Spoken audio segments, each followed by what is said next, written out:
All right, everyone. Um, Welcome to the webinar. My name is Agatha Castle, and I'm the Director of Enrollment. We are joined with also Alan, who works in the Enrollment Management Department. We also have Dr. Ross with us. So welcome, Dr. Adrienne Ross. She is an amazing doctor. She's going to take us through the advancements in podiatric medicine. Dr. Ross, I will hand it over to you to do your presentation. Wonderful. Well, good evening, everyone. Thank you, Agatha, for the warm reception. I enjoy talking about podiatry, obviously, but I enjoy hearing more about, what people think about podiatry, and kind of what they know already. So I'll start off first by asking, I'm going to share my screen here so that we can go ahead and take a look. Let's see if I can get this. Okay. So before I get into that, and you can use the little chat box at the bottom, and Agatha, you can just read off if anybody says anything, but what do you know about podiatric medicine and surgery? Anyone in the audience?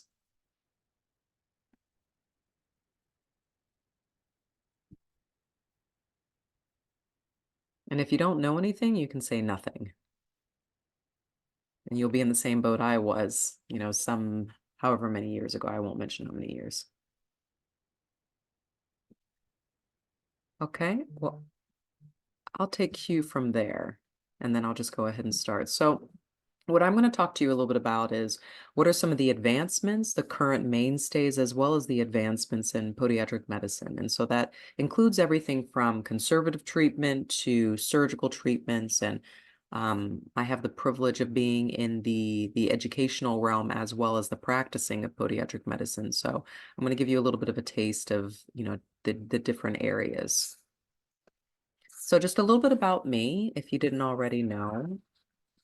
So a little bit about me is, again, my name is Dr. Adrienne Ross. Currently, I am the chair of the Department of Podiatry under the Department of Orthopedics for Emory Decatur Hospital. I currently also sit as the president of the Georgia Podiatric Medical Association. I'm adjunct teaching faculty for Emory School of Medicine, as well as the New York College of Podiatric Medicine, and I serve on a number of boards and committees and things to that effect. And essentially what that means is I really like podiatry. So one of the topics that you'll hear about whenever you talk to somebody who is a podiatrist, and a podiatrist, if you're not familiar, is someone who basically is a physician who specializes in foot and ankle and lower extremity care. So that means everything from the dermatologic or the skin conditions to orthopedic conditions like ankle fractures or ankle sprains, to potentially even tumor-related conditions. But any type of pathology or any anatomy below the knee is essentially the scope of podiatric medicine and surgery, which not everyone knows. And in the United States, there's a condition called diabetes or diabetes mellitus. There are different types of it, if you're familiar with it, or whether you have it or you don't have it. Diabetes has been linked and very much dependent on the practice of podiatric medicine. The reason for that is that a lot of diabetics will go on to having foot and ankle conditions, whether wounds or infections. And so podiatrists really do serve as kind of the frontline treaters when it comes to diabetes. And as you know, diabetes is very, very common in the United States. So I thought it would be important for us to at least kind of capture that. So like I said, a little bit about diabetes. If you didn't already know, our students as well as our physicians are taught not just the effects of diabetes in the lower extremity, but also what is it as a whole and how does it affect the entire body. And the slide, is reflecting the hemoglobin A1C is what we call it. So we monitor the sugar of a patient because ultimately it affects their nervous system, their skin, as well as their vascular status. So we have to coordinate with a lot of our other, our family medicine doctors, the endocrinologists. So it's more of a collaborative effort in managing patients with diabetes. So you'll hear the term, or even if you Google it, the diabetic foot. I mean, it really is somewhat of a syndrome. We deal with everything from wounds, if you can see in the picture that says neuropathic ulcer, with wounds that are of the lower extremity, just like this. And whether they're infected or they're not infected, oftentimes a lot of physicians don't know how to treat these patients because they don't specialize in it in the same way that we do. With diabetics and even with non-diabetics, you'll also see, if you can see the picture at the bottom, the peripheral vascular disease, or basically there's not enough blood flow getting down into the foot and the ankle. The the um the other main complication with diabetes is associated with neuropathy, or basically nerve damage. And I can talk a little bit more about that later. That's actually one of my subspecialties in treating kind of neuritic or nerve conditions as well as wounds.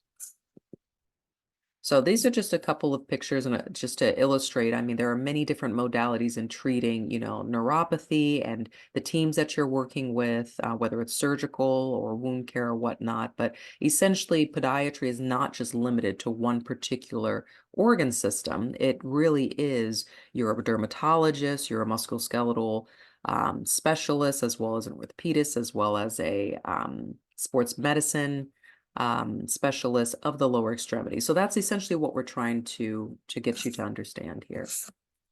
Now, podiatric surgery is something that, especially in the more recent, past decade or whatnot, has really, really taken quite a bit of evolution, much like just in, orthopedics as well. And if you look at the picture here, essentially this is a surgical correction of a Charcot foot deformity, which is also a significant complication of diabetes. It most likely is related to diabetes in the United States. And so these are very, very difficult conditions to manage. I mean, I manage these, several of my colleagues will elect to manage them, but they're very difficult to treat. So I'll go through it a little bit more in depth, but essentially what I want you to hear is that podiatry encompasses many different surgical pathologies, surgical treatments, and this is just one of them. So among some of the surgeries that we do, we divide it up. I mean, you can do digital surgery and forefoot surgery. So everything from your hammer toes to bunions, to going back into the midfoot and the hindfoot, everything from plantar fasciectomies. So when someone has heel pain, which if you yourself has not experienced, that is the most common condition while someone will come into a foot doctor. And so you will be trained to treat those type of conditions, whether it's minimally invasive surgery, endoscopic, so through a camera or whatnot, or through an open procedure. And then also managing any of the associated pathologies, like maybe even an Achilles tendon pathology. So rear foot surgery. So this is an area I teach at Emory, and a lot of my residents, they come to the program particularly to learn how to do rear foot surgeries. Not all surgeons, not all programs are necessarily seeing the amount of pathology that we see. And I'll tell you that your training really does kind of harp on how do you address tendon tears? How do you address ruptures like an Achilles tendon rupture? A triple arthrodesis, as you can see in the picture, is essentially when someone has had significant arthritis and now they can't even walk. So it's great. You don't think about it, and I certainly didn't think about it when I first started, that someone who can't walk because they're having so much foot and ankle pain, that's a pretty significant impact on your life. Imagine if you couldn't walk. And so when you restore their ability to walk or to ambulate, obviously you become intimately involved with that patient and their well-being. So a lot of our patients tend to be overwhelmingly grateful is because we're getting them walking again, or we're saving their limb from an infection or something to that effect. So the rear foot surgeries that we do are true reconstructive procedures. And some of the more recent advances also include plastic surgery techniques, skin grafting, muscle flaps, so really, I mean, there's not much limitation when it comes to what you can do. It really is whatever the pathology is, then you get trained appropriately to treat it. So it's interesting, cosmetic podiatric surgery. So whether it is a hammer toe, or as you can see to the far left, the Cinderella surgery, there are conditions where patients are born with either a brachymetatarsia, which means that the metatarsal, or the bone that attaches to the toe, is actually a lot shorter than it should be, and you're born that way. And that's actually more common than what you would imagine. And there is a way to actually address that. So no, it's not affecting the way that the person walks, But as you can imagine, there are a lot of things that the appearance of it may affect maybe the patient and just their their psychological kind of impact. And that is important because you want to see the patient entirely. So the whole patient and appreciate that. So podiatry treats, yes, the cosmetic conditions, everything from skin lesion removals, whether it's painful or it's not. So it is a bit of a dermatologic or a plastics type approach as well to medicine.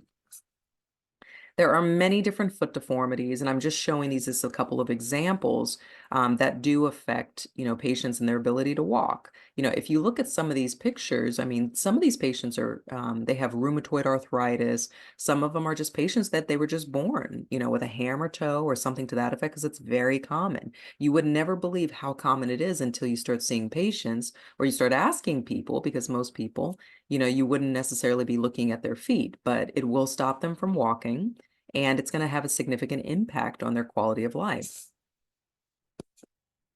So some of the trauma and reconstructive surgery. So this is kind of a big hot topic, and it always has been. If you go to a conference, a surgical conference for foot and ankle and, for podiatry, this is what you're going to hear a lot about, whether it's an ankle fracture or whether it's a calcaneal fracture, which means that you've broken the heel bone back in here.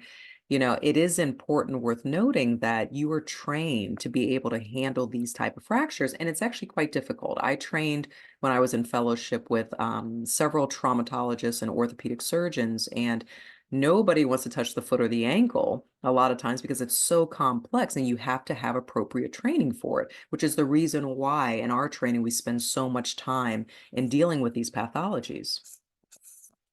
So if you look here, much like I had mentioned, if you see the Charcot foot deformity, Charcot foot is essentially a breakdown of the foot. And some of our doctors, some of our surgeons specialize solely on this, but you can manage it even without surgery. So even if you found yourself saying, I'm not so sure I want to do surgery, maybe for the rest of my life, maybe I want to try some non-operative care, and I just want to take care of patients.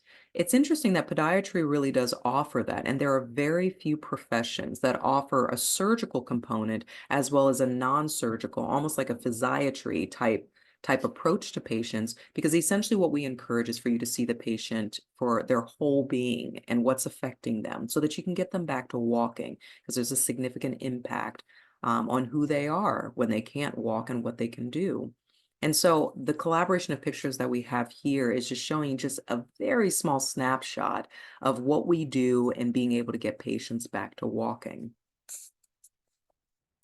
So external fixation, you can use external fixation specifically for deformities. If you're doing a limb lengthening, if you're doing something where, the patient, so for instance, for me, my subspecialty is more plastics and reconstructive surgery.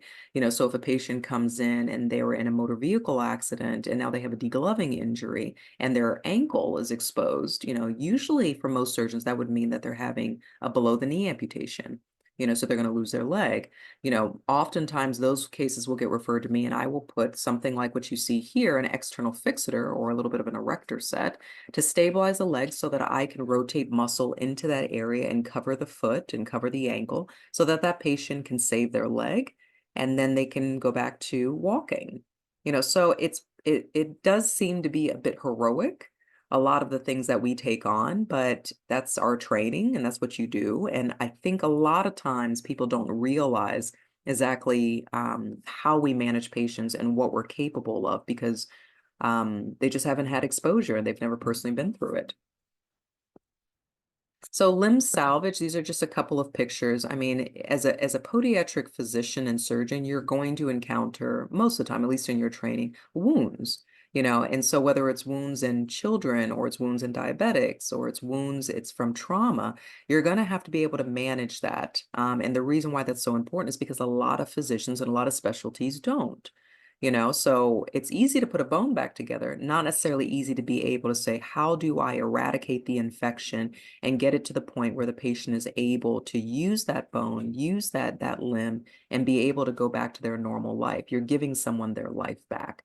And so because of that, when we do limb salvage type procedures, If you look at the picture here, we're doing revascularizations. So when my residents are in training, we have them rotate with vascular surgery. So you're being trained by vascular surgeons, and you're doing these procedures. You're doing bypasses and endovascular type procedures.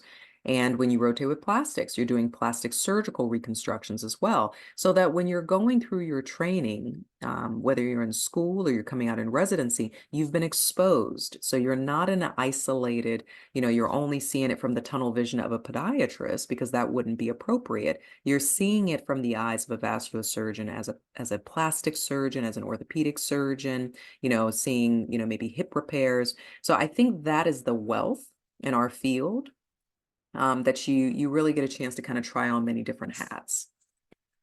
So podiatric oncology. So like I said, I specialize a lot in doing plastics, so the referrals that I get, this is actually an area that I deal with, so if I have a malignant melanoma, or basically an aggressive tumor, on the bottom of a foot, you would be surprised. A lot of physicians don't check the bottom of the foot, particularly because that's not something that they're used to doing. And if they miss it, as you can imagine, that can cost someone their life, so very significant. I've had a number of dermatologists and orthopedists actually refer to me so that I can go ahead and remove, a melanoma or whatnot, and then skin graft them. So this is something that we train our students, we train our residents on, because it is life-saving. It truly is life-saving, and maybe not necessarily everyone realizes that when they're talking about podiatry. So it's all very relevant. And these are just a couple of the photos just to show you. So again, we train you on how to differentiate between something that maybe looks more like an eczema, where it's dry skin, or an athlete's feet. And how would you be able to tell the difference between that versus someone who has an active cancerous lesion? And sometimes, I mean, obviously we treat children as well as we treat adolescents and adults and the elderly. So, you're trained on pediatrics as well, and certain tumors come up, it's specifically in children, and that's happened to me as well. So you can subspecialize within the field of podiatry into pediatric care, sports medicine, plastic surgery, sports medicine. It really is what you want to do after you get your training. So some of the technological advances within the field of podiatry, and I am very passionate about this slide because at one point I probably would have looked at this in my career and said, there's no way anybody's actually doing this. How would this work?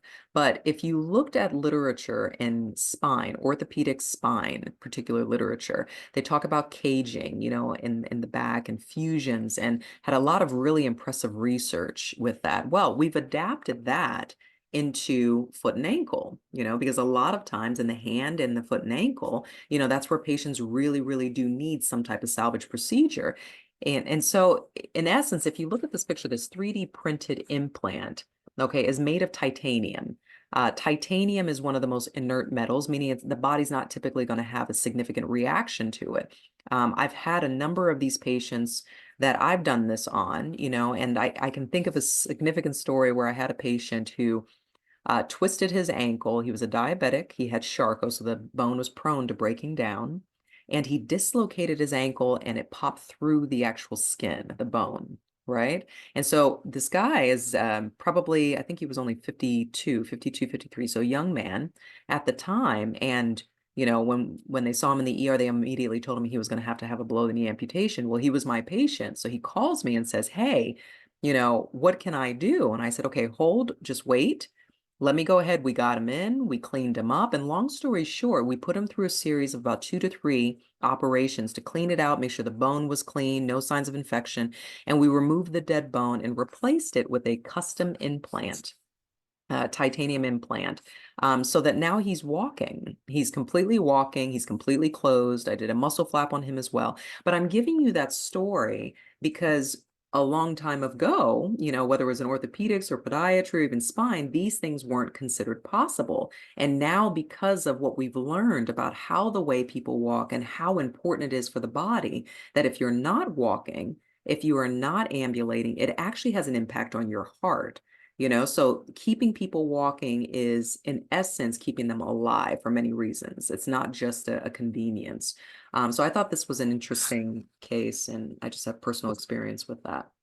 I'm sure, I mean, whether the Dr. Scholl's or something to that effect, and all these little these over-the-counter products that you'll see, that these pedographs are quite common. And so essentially what we do is we study the foot and the ankle, but we also study it as a component of what we call a gait analysis. So we will look at how a person's walking, and you'd be surprised that the way someone walks will tell you if they have a drop foot, if they have a nerve entrapment, if there is something going on, like they had a history of a stroke, or maybe they have something like multiple sclerosis. Sometimes we are the first ones to be able to catch it because the first signs are in the lower extremity. So that's why a gait analysis is so important, and we train you appropriately.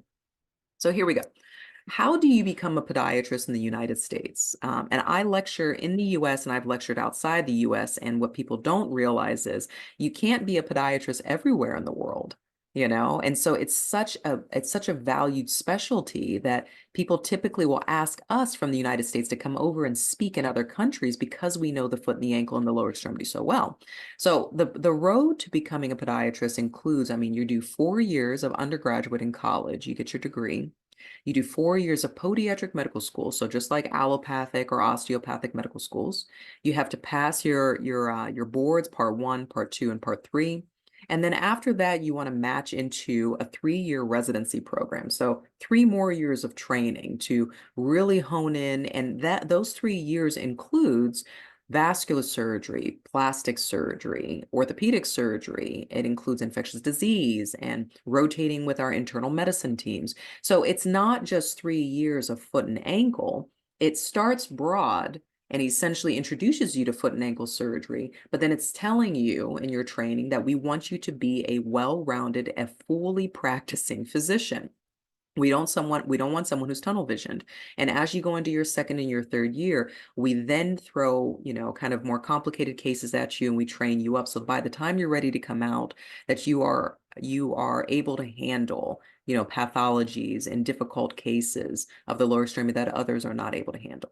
And then you're able to do a fellowship as well. So I did fellowship training. Mine was in reconstructive surgery and trauma. I did a sub-fellowship or whatnot in plastics and recon.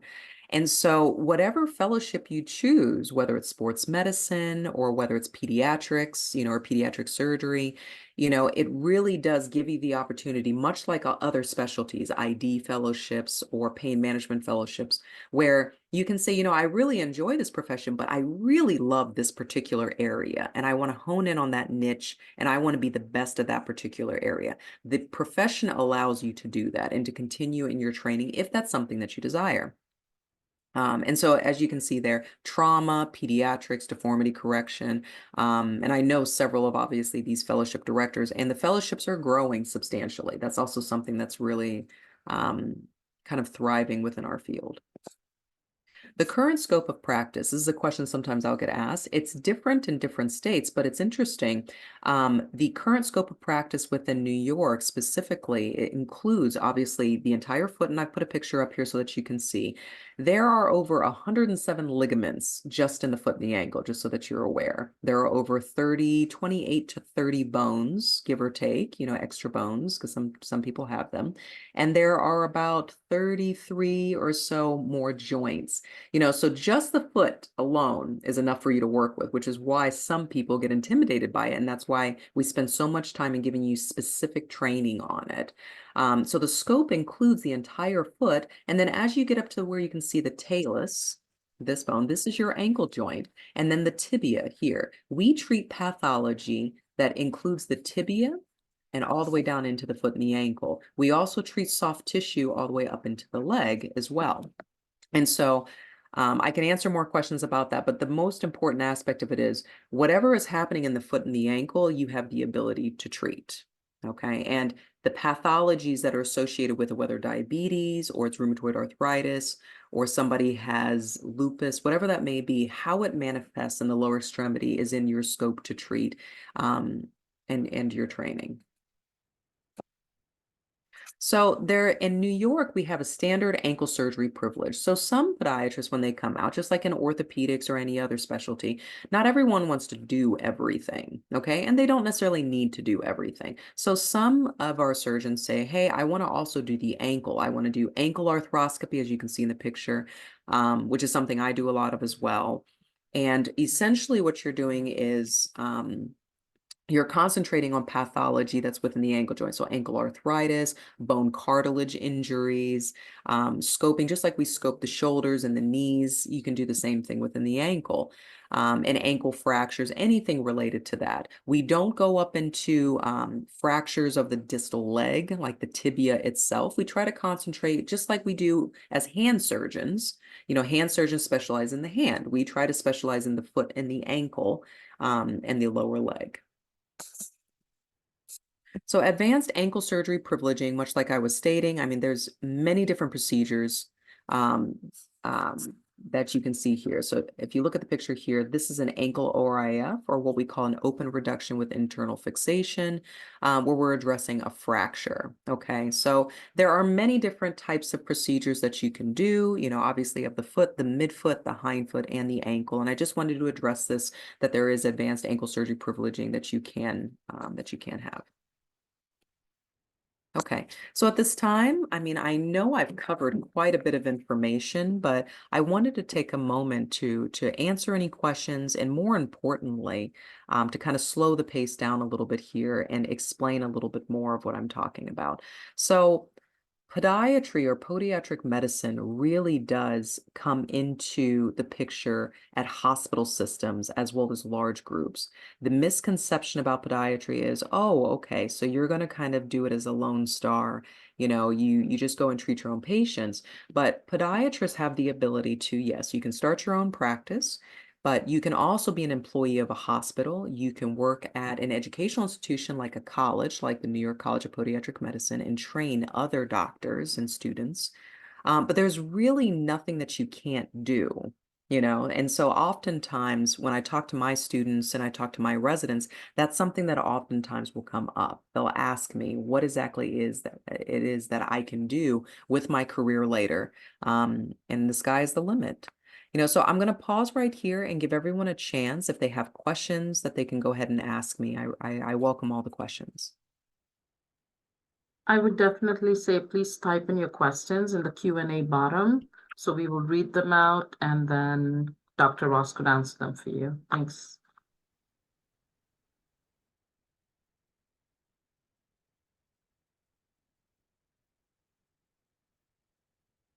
So we'll take a minute here for questions, and then I'm going to have Alan kind of go through a little bit more, and then we'll do another question and answer series if you haven't gotten your questions answered.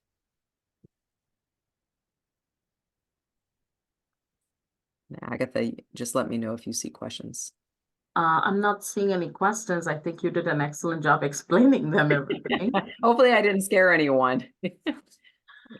Somebody really wrote something. They said, what are some of the reasons, or research advantages that you see in the field of podiatry and some of the recruiting topics in podiatric research? Yeah, so because I'm involved with Emory, and I sit on a couple of committees, we do quite a bit of research. Some of the research advances that we've looked at is 3D printed implants, you know, because a lot of patients come in with significant arthritis, and sometimes the bone will go through a process what we call avascular necrosis. So 3D printed implants or custom implants is a really big one. We've been doing, with respect to the breadth of research we do prospective studies, randomized clinical trials. We do a lot of retrospective studies as well. We'll do case reports. We have 2 to 3 major podiatric journals, you know, peer-reviewed journals that we have, but we have a lot of foot and ankle surgeons, podiatrists that will submit to plastics and reconstructive surgery journal, which is typically a plastics journal, obviously. We have Foot and Ankle International and a couple of others. So our podiatrists are collaborating with a lot of other specialties, you know, so that because obviously a lot of what we do is intertwined with the other specialties. So those are some of the advances. I hope I answered that question. I see. What do you think is the most important characteristic to have as a podiatrist? Compassion, I would say. People are very vulnerable. When they come into your office, they feel embarrassed, and podiatrists, unlike some other specialties, we actually have to put our hands on people. We're manipulating the joints, we talk to them, we empathize with them, we let them know that they're not just another non-compliant patient. We actually listen to them. So I think empathy and compassion would probably be the most important characteristic. And I see Maximo said you talked about the various settings podiatrists work. What has been the recent trend? Which positions are increasingly occupied? So that's a good question too. Um, I would say the recent trend is a lot of podiatrists because several of our graduating podiatrists are, very well trained surgically.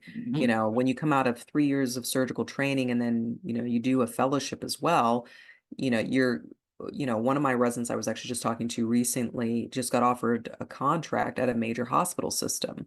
And, great pay, great opportunity to kind of go wherever he wants. And so I would say the trend would be that a lot of podiatrists now are working in larger groups, so private practice and hospital settings, very large hospitals or multi-specialty groups. They're working in orthopedic practices because there's not a lot of people who can do foot and ankle. And so we're a bit of a commodity that way, and multi-specialty groups as well.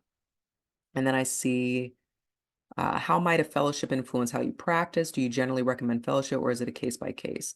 So I've done a fellowship. My fellowship specifically, I chose because I had really, really good training in my residency, but my fellowship, I specifically wanted to focus on kind of the plastic side and peripheral nerve repairs. So if you say, I'm going to go into medicine and I want to learn how to do a subspecialty, then you should probably do a fellowship. Because you're distinguishing yourself from everyone else. When you're fellowship trained, it's also an opportunity for you to negotiate a higher pay, which is essentially what I did when I came out.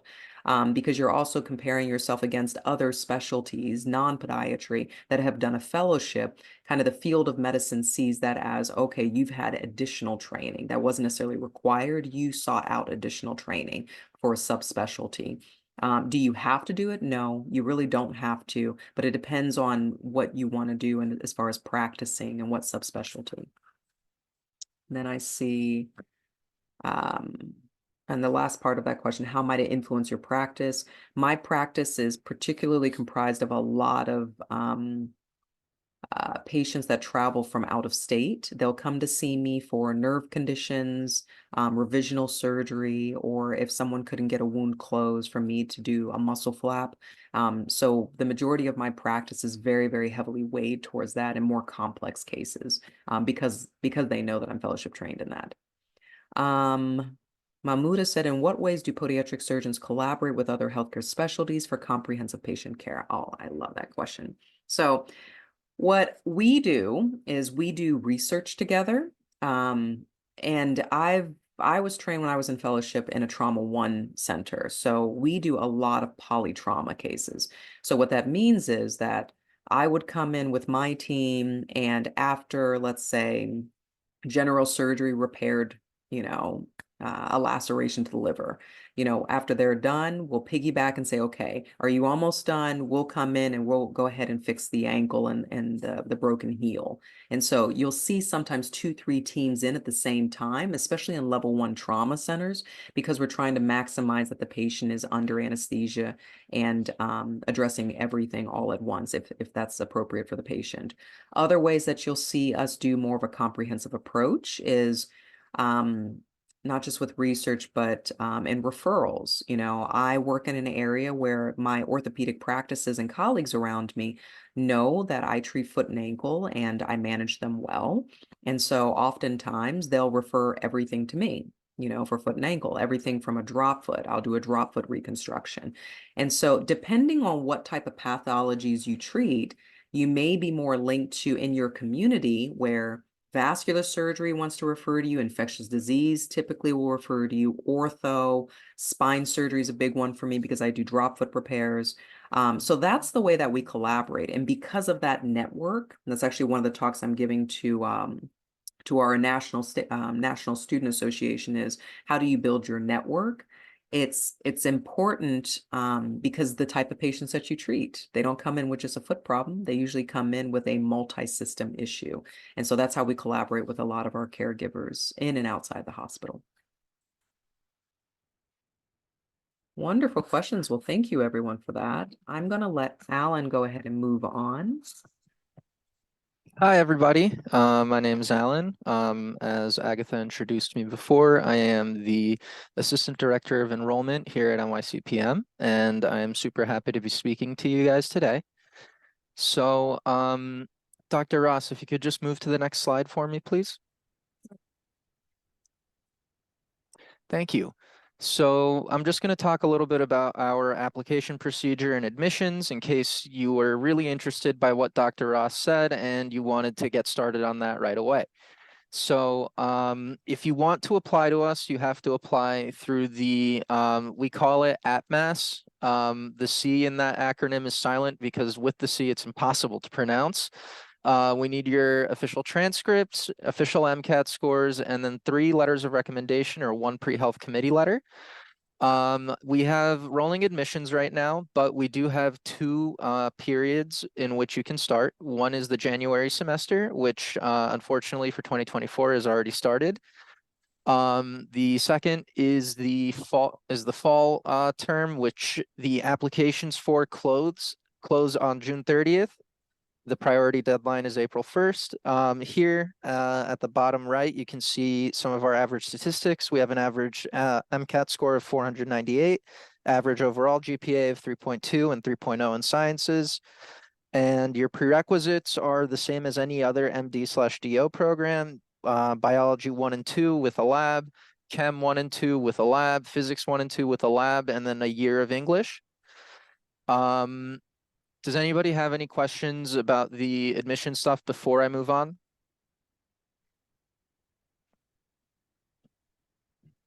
You could probably move on, Alan, and Okay, take the admissions questions at the end.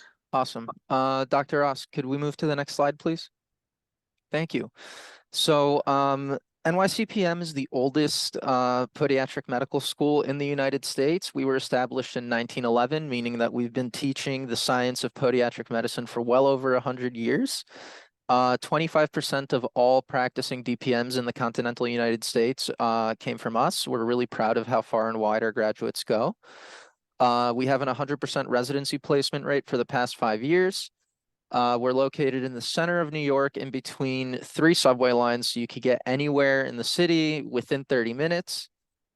And we do have a full-time preclinical sciences faculty, which means when you are studying your, those really hard classes like biochem, histology, etc., your professors will be available to you to help, and they will have office hours.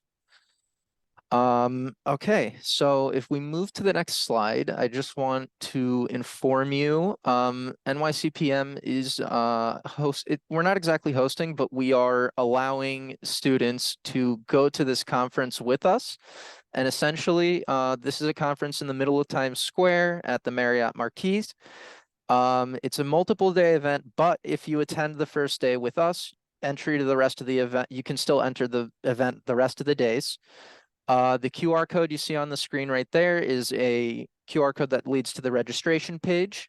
So if you do want to attend this event, you have to register. During this event, we're going to have a welcome breakfast, a introductory presentation to podiatric medicine given by practicing DPMs and residents.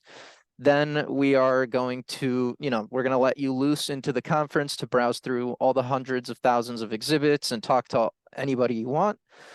And then afterwards, we're going to have a lunch at a restaurant nearby in Times Square where we will put you in contact with practicing DPM so you can pick their brains and network with them to your heart's content. So like I said, if you want to register, just scan the QR code on the screen right now and fill in your information. So you can move to the next slide, Dr. Ross. So I just wanted to say thank you guys for attending, but before you guys head out, do you have any questions regarding admissions, any questions regarding the medical topics we went over? Now's your last chance to ask any of those burning questions, guys.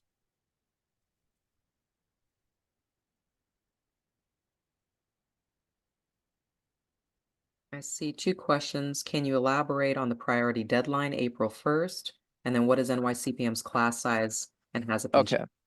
So we'll start with the April 1st deadline. Essentially, the priority deadline is, think of it as early.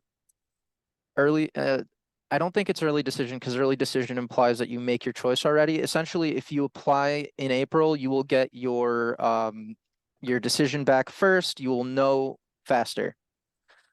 Let's put it like this. Sorry to interrupt, Alan.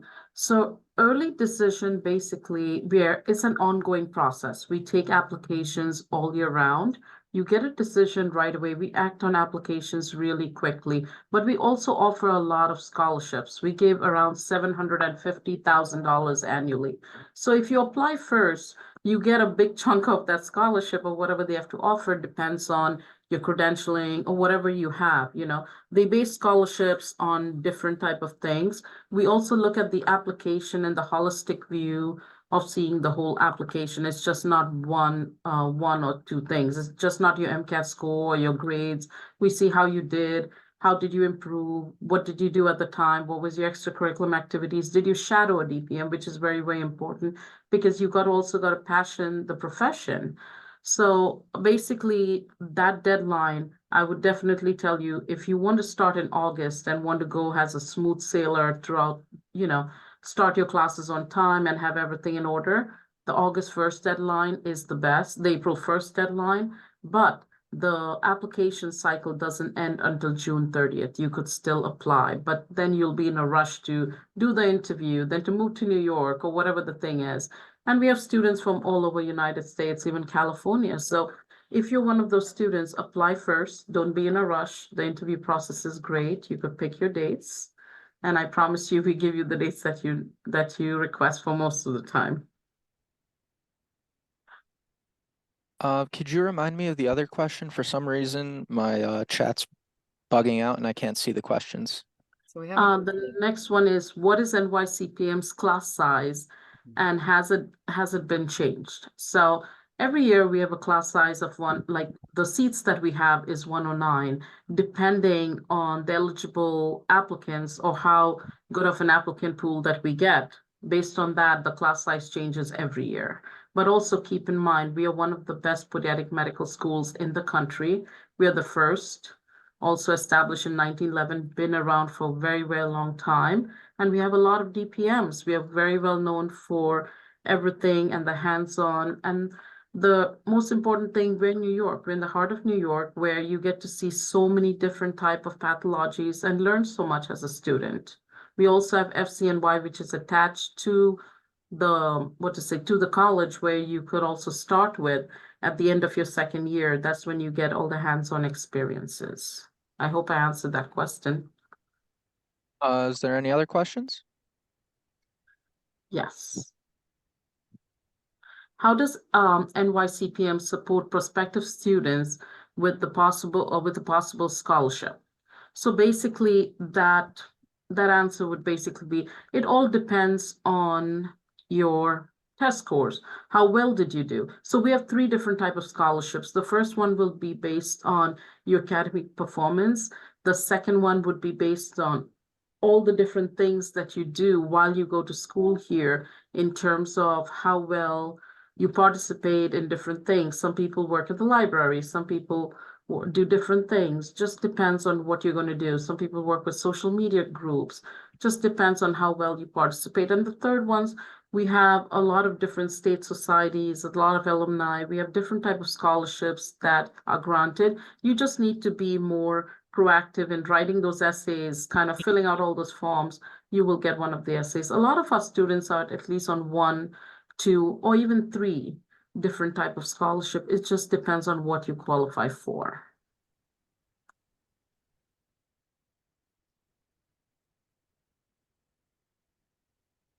Okay, so I see one, it says, is the salary of a podiatric doctor comparable to an MD doctor that practices podiatric medicine? Agatha, I can take that one if you guys want. Yes, sure. That'd That be is your great. scope. Yeah. Yeah. I was gonna say, yeah, the salary is comparable. And obviously that salary can increase, if you're fellowship trained. I mean, you can range anywhere from, I just reviewed a contract for one of my residents who's at 300,000. You know what I mean? And then some, it just depends where you go. So if you go to a rural area, obviously, no matter what type of physician you are, because foot and ankle is highly desired because there's not many of us, then you get offered bigger salaries. So, and it just depends. Like I'm in private practice, but I have privileges at hospitals, and I'm a solo practitioner, but I have a lot of other roles, and so and I work in Atlanta, Georgia. So that's different than working in a rural area, so it really does kind of factor in, but you can factor anywhere from, 150,000 all the way up to, people that I've trained with who are at 1.3 million, so it depends. But yes, it's comparable. So you won't be capped in that way. It just depends on what you want to do. Thank you, Dr. Ross, for that Sure. information. That is actually an information that a lot of students ask us about the profession, and they all want to know because everybody wants to get into a profession because they want to make X number of money. But also at the end of the day, I tell them you need to passionate what you do because if you like what you do, you could see it in your work. But yes, the money is there. Yeah, and it's interesting. It's because this is a question that comes up all the time, even with my podiatry students, and then even my residents when they're coming out and they're negotiating their contracts. They'll give me, and I review a lot of their contracts. I'll say, no, you're not asking for enough. No, you're not asking for benefits. No, I like this. This is great. I think you can make more money here. You know what I mean? But I think this is a better package inside the city because that's more comparable to the lifestyle that you want. So it depends. I think the biggest question though is, and I just had a conversation even with a colleague of mine who's infectious disease, who's saying, I don't make enough money. I don't make enough money, and what we try to train you on is how to be a physician, but also how to, and that's my specialty is training you on how to be a well-rounded physician. How do you practice good medicine competently, ethically, but then also how do you be a good business person so that you're not tainting your craft, by trying to just bill more so that you can make more money. So that's the real answer to the question is, you can do well as a podiatric physician. And I see a question that says, how do we apply to scholarships? I'll let you guys take that. So basically, when you apply to NYCPM, you'll go through the portal AppMass. You will fill all the requirements in. Once we review it based on the application outcomes, you should be receiving answers regularly. We work pretty quickly on your applications. And after that, if you're, what to say, invited to an interview, at that point, you go through the interview process.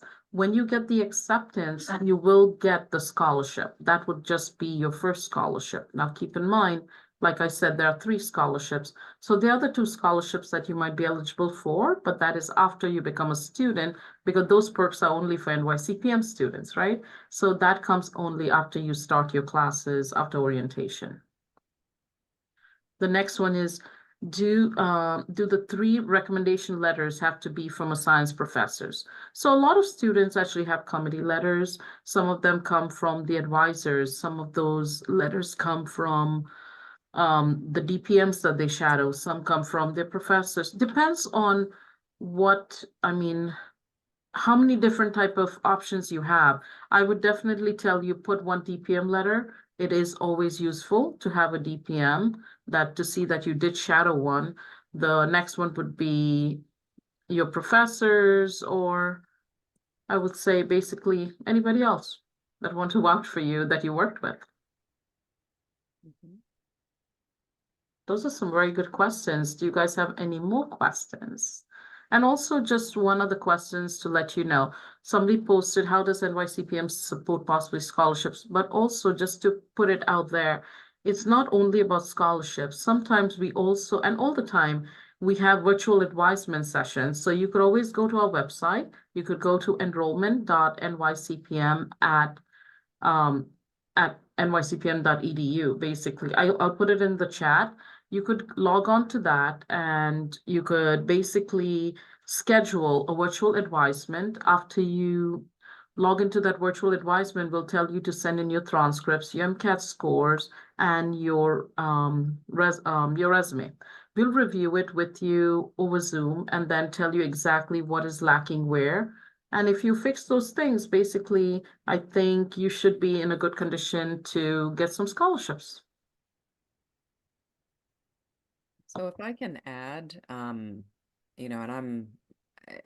it's interesting because, I'm from Ohio, and obviously I went to the New York College of Podiatric Medicine. And I'll tell you a pearl about it is, when I went to NYCPM, I had the option of going to osteopathic medical school. I was going to do a post-bac as well at the Ohio State University, and that was the direction I was going. I really, really enjoyed osteopathic medicine. And then when I went to NYCPM, a friend of mine told me about it. And it was interesting is because I was down in the clinic and one of the students I was shadowing was trying to speak to a patient. And what Agatha was mentioning, FCNY is basically the Foot Clinics of New York. It is a very, very large clinic that you will see every type of pathology. Even to this day, there's some things I've never seen again that you'll see there. And I remember one of the students telling me, hey, we might need to find a translator because I don't speak Chinese. And I said, oh, okay, well, I can help you. So I'm speaking Chinese with the patient as I'm interviewing. This is like my interview day that I'm, being shuffled around. And then someone else says, hey, does anybody speak Spanish? And I'm like, oh, I do. And so I run over and I'm helping with that. And in that moment, I realized that the difference between NYCPM and a lot of the other schools, and from my experience, is that everybody's willing to help each other. They're willing to ask for help. And that translates to the culture outside of NYCPM when you leave. There is a very large network of NYCPM graduates and very, very well known, and they try to help you. And that is endemic to even podiatry itself, that we try to teach and help you.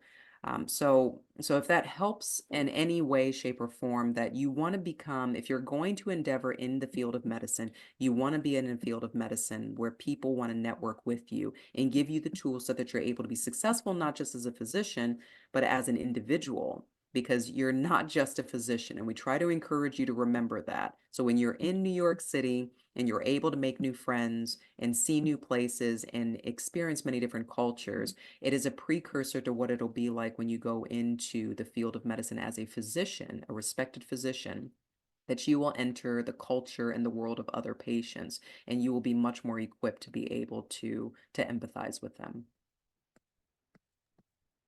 Alan, I just want to let everybody know, I did put in the website, which is enrollment.nycpm.edu. And then I also put in the link to register for the Podiatric Clinical Conference that I would advise all of you to come. It will show you all the different things. You'll get to meet all the different alumni. It's a lot of hands-on, something that you guys cannot really capture in this whole 1 hour. You will get to see it during that whole conference. It is a big conference, so you should be there. You could be there somewhere from 9:30, I would say, basically, to like, we are there with you until 2 o'clock, but you could definitely stay there until 5. And even after that, Times Square is beautiful. You'll get to see all the lights in New York City.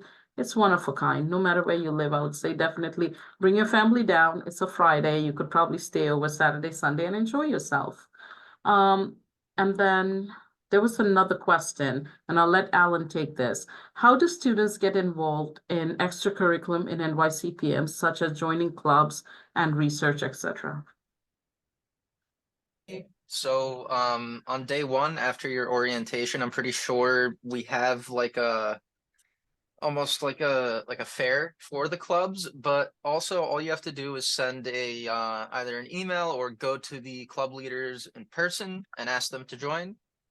And if you want to make your own club because you've somehow found a club NYCPM doesn't have, you could do that on day one. You just have to have, I think, 4 other members and a mission statement.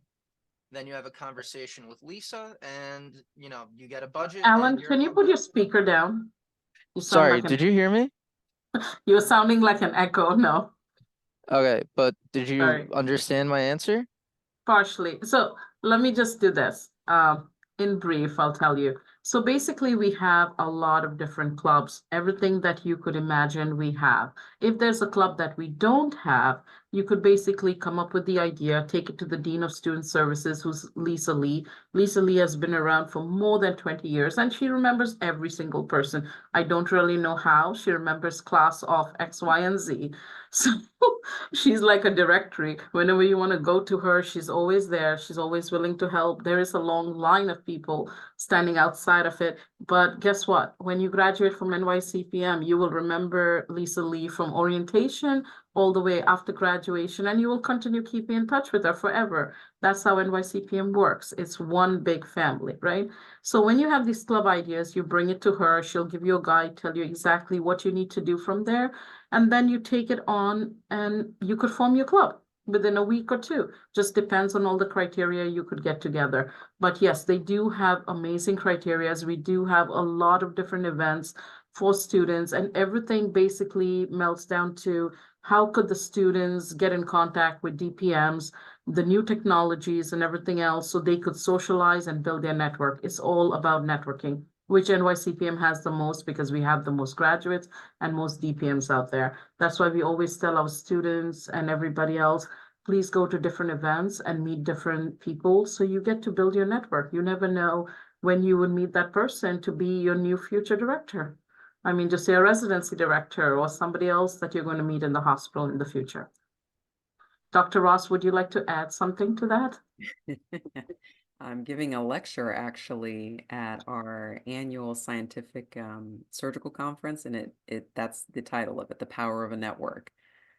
So I echo that, and if you see it as a perspective from the perspective of, getting to know people, and I would encourage you, even when you do your letters of recommendation, I tell my residents, get a letter of recommendation from at least 5 to 10, and then you create a booklet of them, and so you want to get podiatrists, you want to get non-podiatrists, you want to get people who know you well. And so whenever you need to produce that, and that also helps you to keep a running tab of your network.